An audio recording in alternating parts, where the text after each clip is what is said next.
아버지라고. 그리고 너희의 아버지는, 이 아버지를 이야기할 때는 여호와 하나님 아버지를 이야기하는데 여기에는 대문자로 표기되어 있는 것을 알게 되었습니다. 오늘 이 말씀을 가지고 한 분이신 곧 하늘에 계신 이를 참된 아버지라고 하는 제목으로 정한 것은, 하늘에 계신 이 아버지를 우리가 온전히 신뢰하고 그분만을 바라보며 그분과 함께 항상 대화하듯이 기도하는 그 삶을 살도록 하기 위함인 것입니다. 신명기 32장 5절 말씀에 보면, 저를 보세요. 저를 보지 않으면 졸고 계시다 이렇게 생각하도록 하겠습니다. 신명기 32장 5절에 보면, 어리석고 지혜 없는 백성아, 여호와께 이같이 보답하느냐? 그는 내 아버지이시요 너를 지으신 이가 아니시냐? 그가 너를 만드시고 너를 세우셨도다. 저와 여러분을 만드신 분은 육의 부모가 아니라 하늘에 계신 아버지 하나님이란 사실을 우리가 꼭 기억하고 있어야 한다는 것입니다. 눈에 보이는 것은 잘 믿지만 눈에 보이지 않는 것은 잘 믿지 않는 것이 우리 인간의 모습입니다. 조금 전 우리가 잠시 보았던 한 여성의 이야기, 여러분 아마 반 정도 보았을 텐데 이분에 대해서 여러분들에게 소개하겠습니다. 제가 오늘 이 말씀을 전하는 이 제목은 다음 주 수요일 40일 새벽 기도에 초청을 받았습니다. 남가자동에 한 1,500명 모이는 교회, 정가교회, 그 교회에서 40일 새벽 기도회를 벌써 9월부터 시작했습니다. 그래서 설교 제목과 그리고 성경 구절 보내달라고 해서 제가 이 본문 말씀과 참된 아버지라고 하는 제목을 정해놓고, 처음에는 성경 말씀에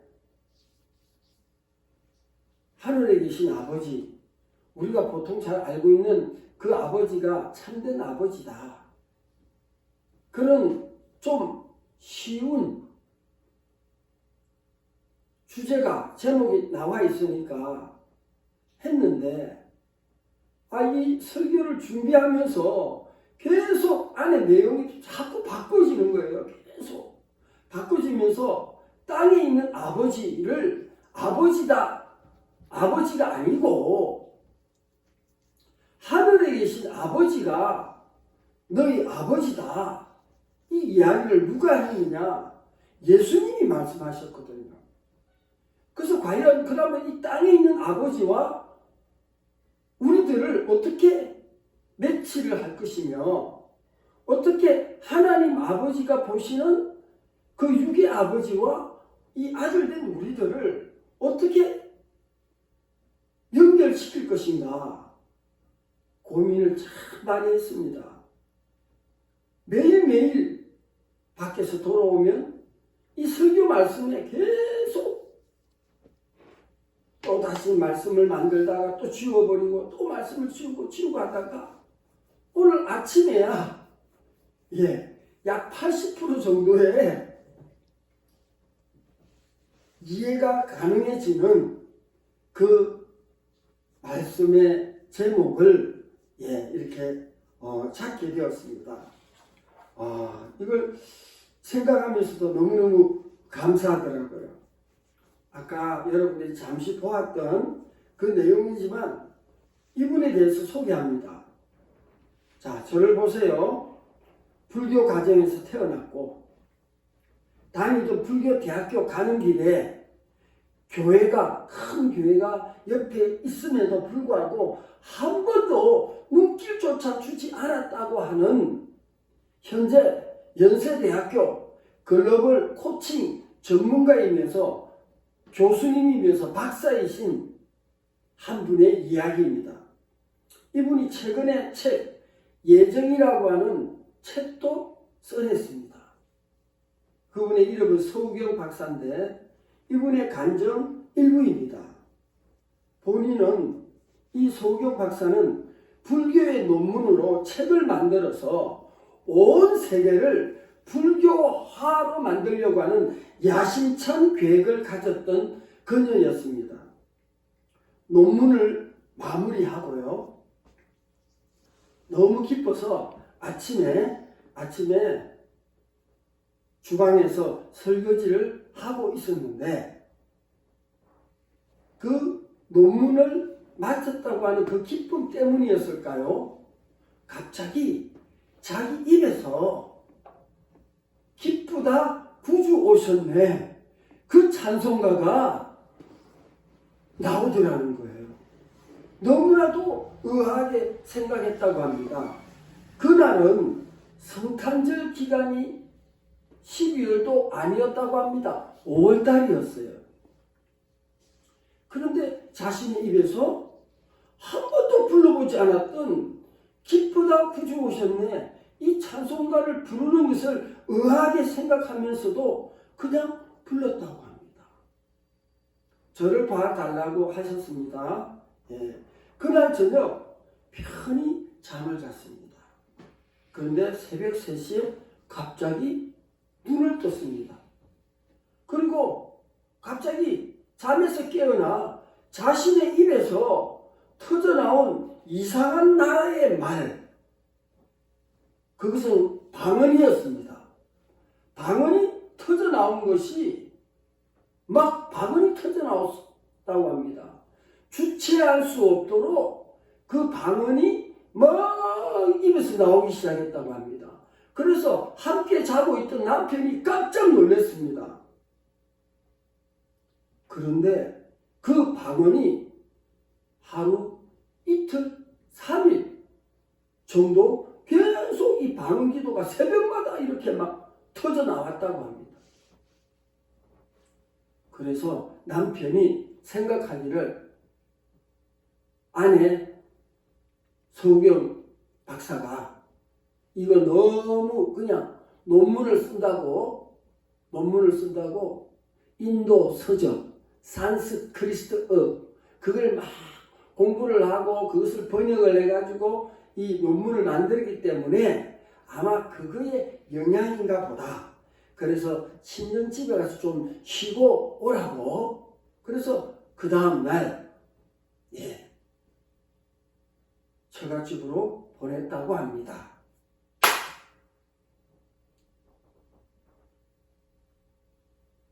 그리고 그 다음날 이 서우경 박사는 친정집을 방문하기로 약속하고 친정집으로 갔다고 합니다. 평소 때 같으면 그 대문에서 친정아버지를 만나 친정엄마를 만나면서 볼을 비비고 그동안 잘 있었냐고 하면서 막 이렇게 반갑게 대했던 그녀가 친정집 대문에서 친정아버지를 보는 순간 평소와는 다르게 갑자기 그 아버지를 보고 당신은 나의 아버지가 아닙니다. 그 말을 하자 친정아버지가 그럼 너의 아버지가 누구냐고 되물었다고 합니다. 그러자 이 서 박사는 나의 아버지는 하늘에 계신 하나님 아버지입니다. 하나님 아버지께서 계신 곳인 교회로 저를 보내주세요. 이 말을 들은 육신의 아버지는 충격 그 자체였고, 엄마도 친근했던 그 엄마를 갖다 손으로 밀어내면서 거리를 두었다고 합니다.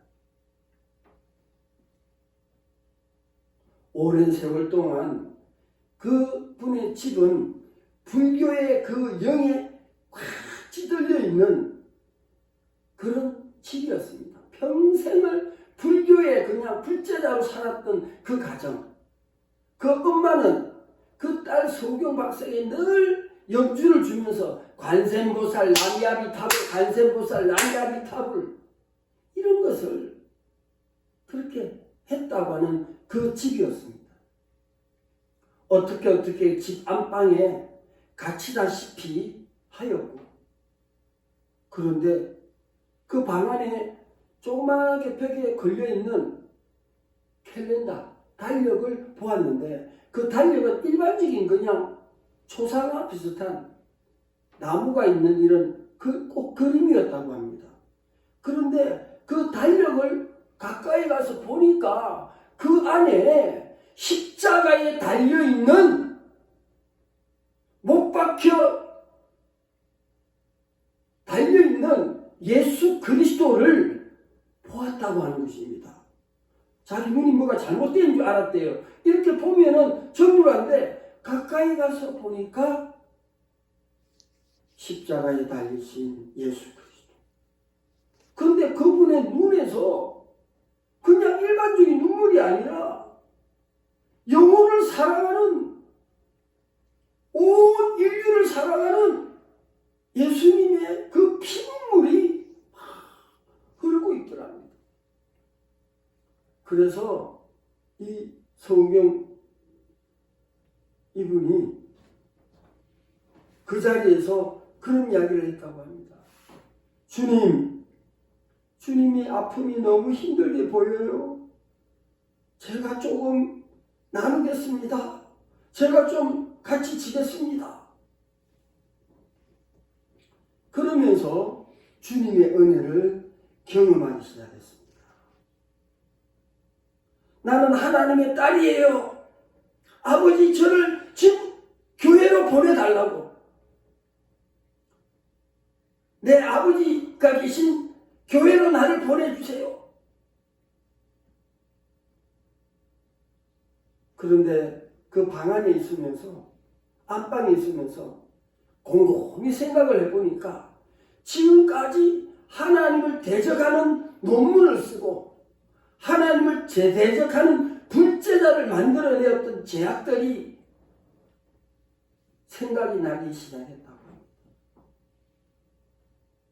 결국 서 박사는 그날 저녁에 창문이 조금 열려 있어서 창문 바깥으로 문을 살짝 열고 빠져나가가지고 신발도 신지 않고 바로 집 앞에 있는 교회를 찾아갔다고 합니다.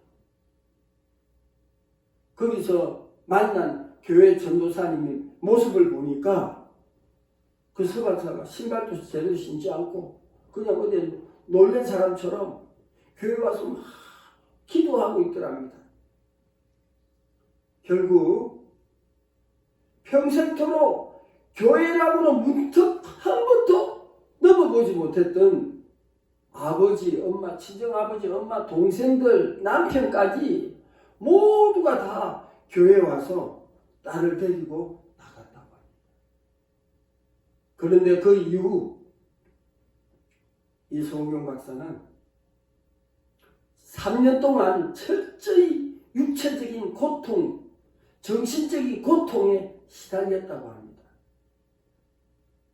첫째, 머리에는 가시가 박혀있는 듯한 찌르는 막 가시가 자기 머리를 막 찌르는 이런 고통 속에서 1년을 살아. 두 번째는 팔이 막 비틀려 있는, 팔이 비틀려가지고 막 고통 속에서 3년을 지냈다. 그런 가운데 딸이 심각하게 정신적인, 육체적인 고통을 보고, 야, 이거 정말 하나님께서 살아있는 것인가? 그에 대해서 조금씩 가족들이 감동도 받았지만 가장 큰 사건은 도저히 육체적인 고통과 정신적인 고통에 시달리다 못해 자기 집 7층에서 뛰어내렸어요. 이분이 7층에서 뛰어내리면서 자기 후배, 지금은 그분이 목사님이시더라고, 연락하면서 나 이제 간다, 갈 거라고 하면서 그 후배 목사님에게 전화를 하고 바로 7층에서 뛰어내렸다. 그러자 그 전화를 받은 후배 목사님은 막 뛰어가면서 그랬다고 합니다. 하나님, 누나가 살아있으면 하나님의 딸이 맞고요, 만약에 죽었다고 하면은 마귀의 자식입니다.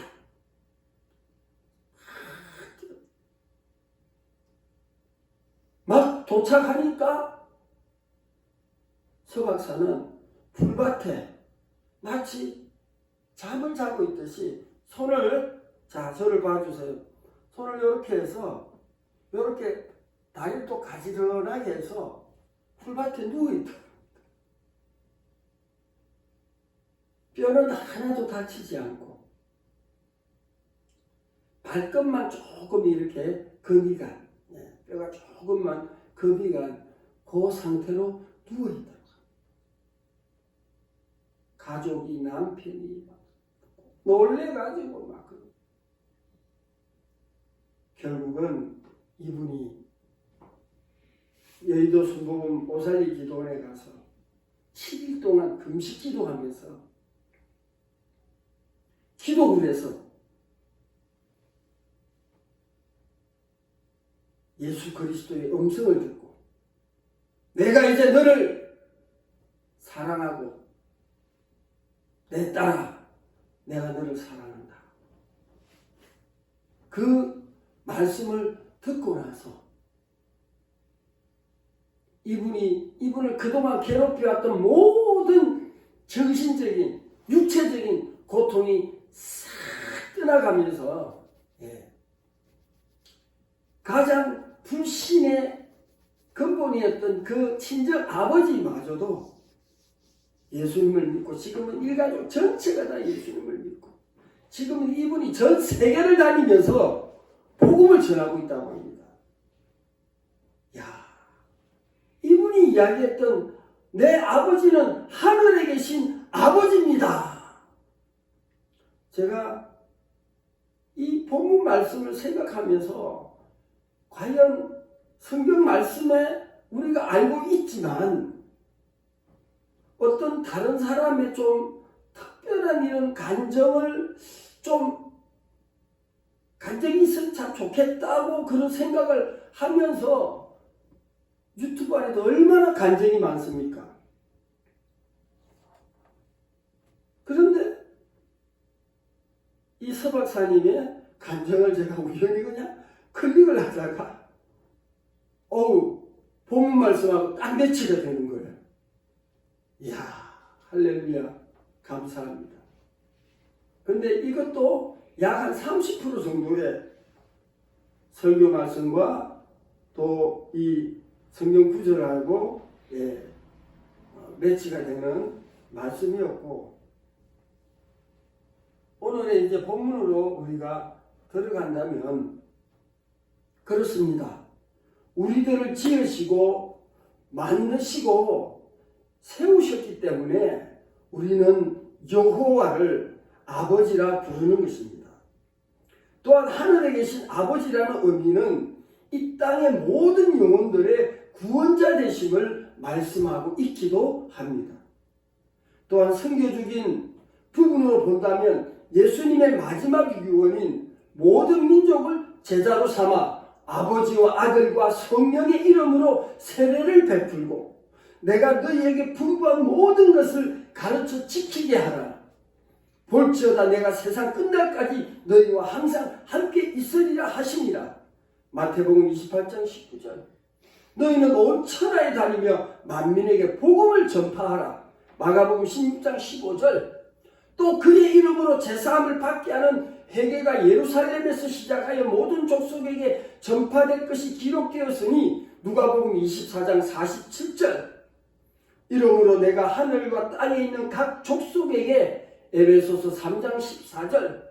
이 천국복음이 모든 민족에게 증언되기 위하여 온 세상에 전파되리니 그제야 끝이 오리라. 마태복음 24장 14절. 하늘에 계신 아버지는 모든 민족의 영혼들이 모두 구원을 받기를 간절히 원하시는 그런 하나님 되심을 말씀하고 계신 것입니다. 참된 아버지의 조건은 모든 민족을 사랑하시는 분이셔야만 한다는 것입니다. 그리고 자신이 지으신 한 영혼이라도 잃어버리지 않으시고자 하는 간절한 마음의 영혼의 아버지이시며 그분에게만 호칭을 표현할 수 있다는 것입니다. 그렇다면 우리는 성경에서 아버지에 대한 성경 본문이 몇 가지 소개되고 있는 것을 봅니다. 요한복음, 첫 번째는 요한복음 8장 42절과 44절인데 소개된 너희는 너희 아비 마귀에게 너희 아버지의 욕심대로 너희 것도 행하고자 하느니라. 거듭나지 못한 자연인에 대한 설명으로 마귀의 종노릇을 하는 상태를 말하고 있는 것입니다. 그는 처음부터 살인한 자요 진리가 그 속에 없으므로 진리에 서지 못하느니라. 이 예수 그리스도 밖에 있는 자연인들은 모두가 다 마귀의 자식이라는 것입니다.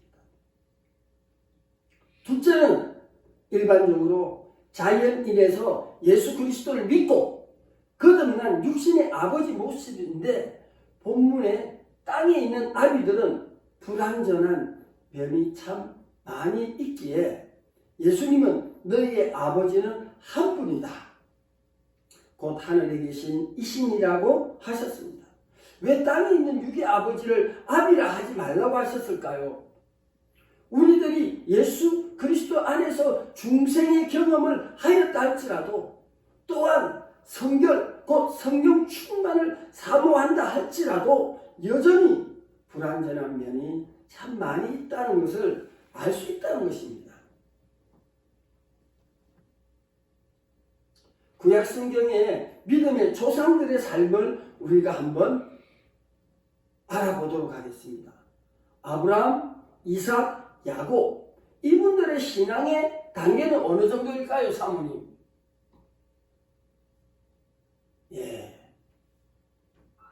아마 모르긴 몰라도 거듭남, 예수님을 믿고 하나님을 믿는 분이니까 하나님께서도 의인이라고 칭해주셨지 않습니까? 그러니까 아마 그 정도 수준 우리가 생각하면 될 것입니다. 아브라함과 이삭도 각자의 아내에 대해서는 아브라함의 사례는 이복누이가 맞습니다. 왜? 아브라함이 그렇게 이야기했기 때문에. 리브가는 엄연한 자기 부인입니다. 누구에게? 이삭에게는요. 그런데 그 사실을 속입니다. 각각 애굽으로 내려가던 아브라함, 그랄 땅으로 내려가던 이삭. 그런데 자기 부인이라는 사실을 속이고 바로에게와 아비멜렉에게 소개하여 하나님께서 이 아브라함의 가문, 아브라함과 사라의 이 가정을 통해서 하나님의 자녀의 축복의 언약을 이어가려고 했는데 이 애굽의 바로에게 그랄 땅의 아비멜렉에게 잠깐이나마 부인 노릇을 할 뻔했던 이 사건 앞에 하늘의 아버지 하나님께서 긴급 개입하심으로 문제를 선하게 해결해 주셔서 다시금 언약의 백성으로 살아가는 모습을 보게 됩니다. 두 번째, 또 땅에 있는 이 아버지들의 불완전한 모습을 소개하고자 합니다. 자신의 씨로 출산한 자녀들이었지만 자녀들에 대한 편향적인 애정관계로 인하여 이삭에게는 아브라함은 인자와 사랑이 많은 아버지였습니다. 그러나 다른 아들 이스마엘에게는 13살에 그 아버지 아브라함에게 쫓겨납니다. 물 가죽 한 부대만 겨우 등에 메고 엄마 하갈과 함께 쫓겨납니다. 민감한 천손인기에 결코 잊을 수 없는 크나큰 상처를 주므로 말미암은 그 미움과 감정은 4,000년이 지난 현재 세계 17억에서 약 20억 아랍인들의 결코 합될 수 없는 이런 결과를 남기고 말았다는 것이 정말 안타까운 현실이 되고 말았던 것입니다. 정말 그 방법만이 최선이었을까요? 100세에 얻은 아들 이삭이 태어나기 전 이스마엘의 추억은 아버지 아브라함에게 사랑을 받고 함께 품에 안겨 잠을 자면서 13살인 아버지와 함께 할례를 함께 받았던 그 귀한 추억을 깡그리 잊어버려야만 했던 아픔의 시간이었을 것입니다. 이런 아브라함의 모습은 땅의 아비로 살아가는 우리들에게도 계속적인 이런 실수를 연속적으로 저지르며 살고 있다는 것입니다.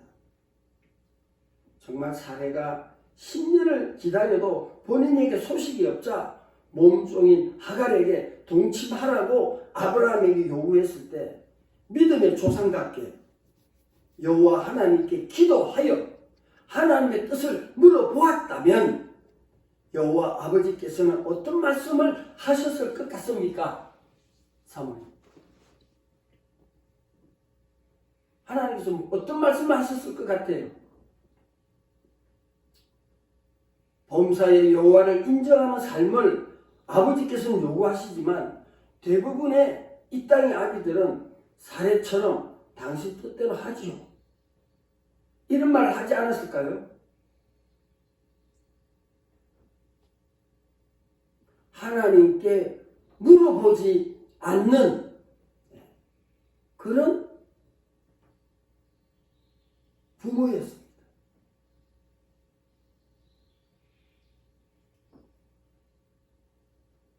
우리가 어떤 어려운 결정을 할 때 여러 가지 결정해야 할 시기가 있지만 자녀들이 대학 입학을 할 때 전형을 위해서 참 어려운 결정들을 하게 됩니다. 성적을 바탕으로 안전한 합격권이 있는 대학으로 결정하기도 합니다. 어떤 부모님은 재수는 안 된다 하면서 서울 내에 있는 스카이 대학교 안에 무조건 경쟁률이 낮은 학과에 지원시키기도 합니다. 그렇다고 해서 모두가 다 나쁜 결과만 나오는 것은 물론 아닙니다. 우리의 아버지를 정말 인정한다면 입시 전형에 대해서도 비록 자녀의 태아 시절 서원 기도가 있었던 것을 참조할 수 있지만 정말 우리를 지으시고 우리를 통하여 하나님의 나라를 확장시키고자 하시는 하나님의 그 뜻이 분명 그 자녀에게 있기 때문에 하나님 앞에 진지하게 무릎 꿇고 기도하고 간구하는 그런 분은 얼마나 될까요? 우리가 자녀들의 적성을 무시하자는 것이 아닙니다. 그러나 하나님께서 천국에서 이미 어떤 사명을 가지고 이 땅에 한 영혼을 보내시면서 하나님의 놀라운 계획이 있으시다는 것입니다. 아버지께 물었을 때 아버지께서는 말씀하십니다. 그렇지 않습니까, 여러분? 범사에 여호와 하나님을 인정하라. 예. 너의 자녀의 장래일을 내게 물어라. 그분은 전능하시고 우리에 대해서 가장 많은 부분을 아주 소상하게 알고 계십니다. 자녀는 로봇가 아닙니다. 똑같은 어떤 사양과 계획에 따라 움직이는 로봇가 아니라는 말씀입니다. 각자에게는 하나님께서 이 세상에 어떤 부족과 또 남들이 가지고 있지 않은 다양한 적성과 그리고 또 이런 감동과 감화 그런 것을 다 주었다는 것입니다.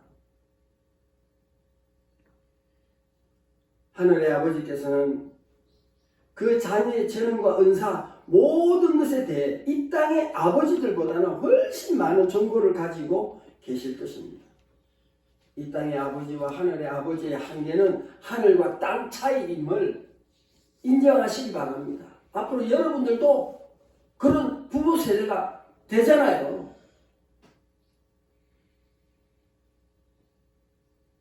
내가 갖고 있는 경험으로 결정을 하려고 하지 말고 하나님께 전능하신 아버지 하나님 그분에게 여쭈어보고 이 아들을 어떻게 쓰시려는지 정말 우리의 자녀들이 하늘에 계신 전능자 여호와 하나님 아버지를 진정으로 만나는 시기가 언제일까요? 야곱은 아버지 이삭과 리브가와 함께 있을 때 그 여호와 하나님 아버지를 진정으로 만났습니까? 아닙니다. 에서와 장자 갈등으로 인하여 결국 고향 집을 떠나 외삼촌 라반의 집을 가다가 하늘에 계신 하나님 아버지를 처음 경험했을 때가 아니었을까 생각합니다. 이런 하나님과의 경험이 전무했던 야곱이었을 것입니다. 이 땅의 아비들인 우리들은 우리 자녀들을 가능하면 복중에 있을 때부터 너희 아버지는 하늘에 계신 아버지란다. 그분은 너를 지으셨고 계획을 가지고 있단다. 너를 다윗 같은 왕의 계획을 가지고 있을까? 요셉 같은 총리일까? 사무엘 같은 선지자일까? 부살렐 오리아과 같은 장인일까? 아니면 누가와 같은 의사일까? 하늘에 계신 아버지께서는 너에게 말씀해 주실 거야 하면서 말하고 듣고 친밀한 관계 형성을 가르쳐야 한다고 저는 생각합니다. 신명기 35장 5절 지혜 어리석고 지혜 없는 백성아 여호와께 이같이 보답하느냐 그는 내 아버지이시요 너를 지으신 이가 아니시냐 그가 너를 만드시고 너를 세우셨도다. 역대하 29장 1절에 히스기야 왕이 나옵니다. 히스기야 왕은 열왕기 하에 소개되고 있는 그 왕들 중에서 가장 탁월한 그런 왕이었습니다. 그 왕이 어떻게 그런 지혜로운 왕이었을까?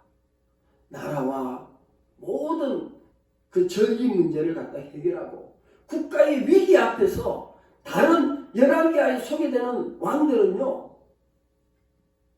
그들도 다윗의 후손들입니다. 그 왕들은 위기 앞에서는 비굴해졌습니다. 적이 쳐들어왔을 때는 그보다 못한 다른 나라 왕들에게 조공을 갖다 바치고 우리를 도와주시오 하는 그런 왕들이었습니다. 근데 히스기야 왕은 그렇지 않았습니다. 그 히스기야 왕이 가질 수 있던 그 리더십의 대부분은 누구에게서 나왔을까? 그 어머니가 이름이 아비야입니다. 아비야의 이름의 뜻은 여호와는 아버지시다 이런 뜻입니다. 좀 더 정확하게 표현한다면 여호와만이 너의 아버지이시다.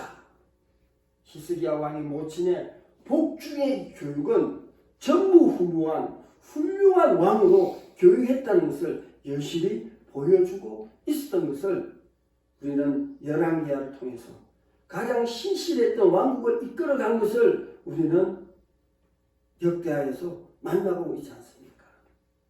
신명기 7장 9절 그런즉 너는 알라 오직 내 하나님 여호와는 아버지시요 하나님 아버지시요 신실하신 하나님 아버지이시라.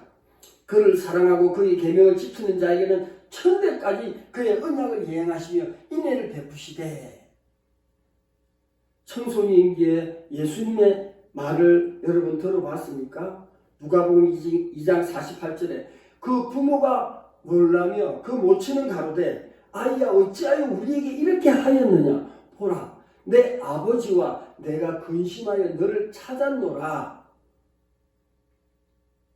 49절 예수께서 가라사대 어찌하여 나를 찾으셨습니까? 내가 내 아버지 집에 하늘에 계신 내 아버지 집에 있어야 될 줄을 알지 못하셨나이까 하시니. 하늘 아버지가 계신 곳이 어디입니까? 바로 예루살렘 성전이었어요. 그러니까 내가 이 아버지 집에 있어야 된다는 것을 청소년기에 예수님은 말씀했던 것입니다. 땅에 있는 아비는 아버지가 아닙니다. 천국에 가면 우리를 낳아준 육의 아버지도 하늘에 계신 아버지께 아들입니다. 현재 자신이 우리들도 아버지라고 부르고 있습니다. 기도할 때도 이 땅의 모든 사람들은 동일하게 여호와 하나님 아버지라고 부르고 있다는 것을 우리는 알고 있지 않습니까? 그렇기 때문에 우리는 이 땅의 아버지가 아닙니다.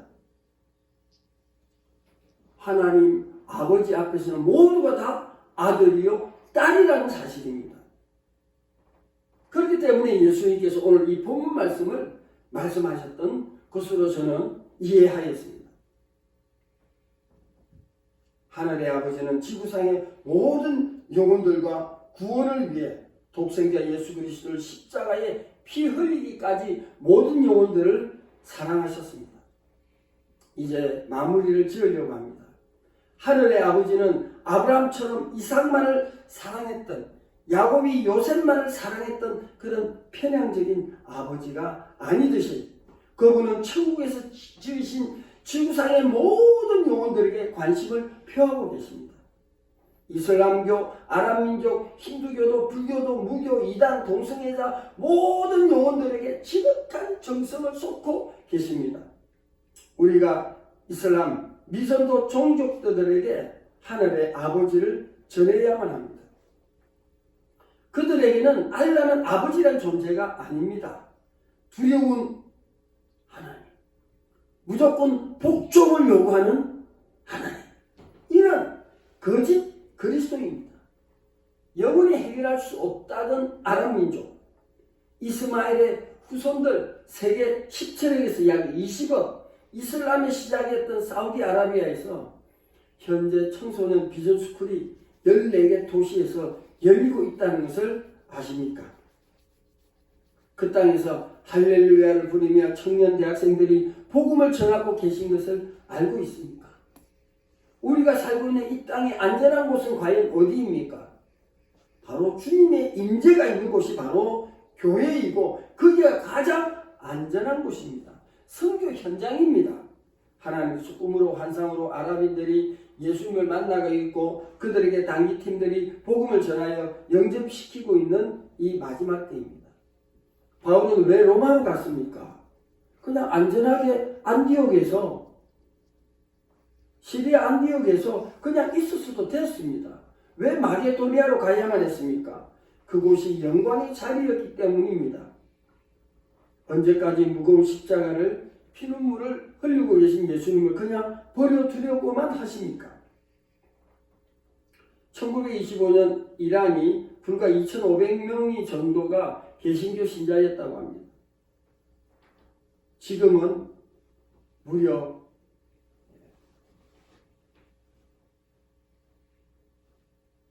100배. 100배면 25만 명이죠. 1000배. 예. 그만큼 많은 영혼들이 십자가에 달린 예수 그리스도를 믿고 구원받아 하나님의 자녀가 되었다는 것입니다. 한국 교회 지금으로부터 약 20년 전, 30년 전에는 국민의 25% 자랑했습니다. 1200만 명.